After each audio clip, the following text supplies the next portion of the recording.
Hello mga lods, mga idol.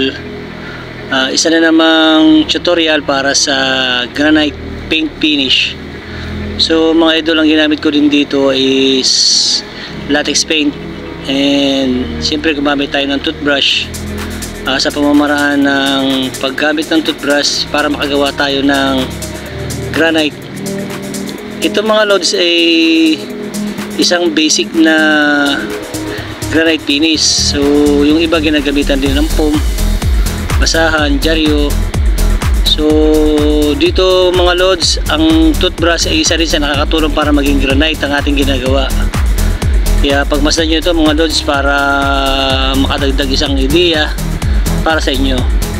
Depende rin mga lods ang inyong i-base, kasi itong base ko ay dark peach. So sa dark peach na yan ay kailangan mapalutang natin yan, kaya ang nilagay natin dito na granite na design, siyempre itong design na ito mga lods ay gray and pwede sa kahit saan. So kombinasyon na yun mga lods para lumutang natin ay mapalutang natin ang mga design na ilalapat dito sa dark peach. Itong part na to ay ginawa natin granite finish. So ang dating niya is parang tiles ang dating na may mga design, kaya nasabi na dito granite. Medyo realistic ang dating kahit basic lang ang paggawa. Kaya itong mga lods ay pwede kahit sa lamesa, cabinet, sa mga background na pwede natin lagyan ng ibang mga gamit, ay pwede itong gawing nating granite. So kalimitan mga lods, ito ay ginagamit ay sa lamesa or sa mga lababo, pwede rin, or sa mga concrete and wood. Yan mga lods ang nilalapatan ng granite paint na pwede nating pagandahin at magmukhang realistic ang dating.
Ito na mga lods ang quality ng ginawa nating granite finish. Gamit dito ay toothbrush.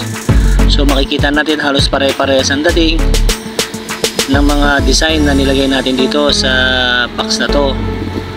So makikita rin natin dito na elegante ng tingnan. Para na siyang buong na konkreto na granite finish. Nakatapos na naman ng isang gawain para sa isang content. Maraming salamat sa panonood nyo mga lods, and ingat kayo lahat. God bless, God bless.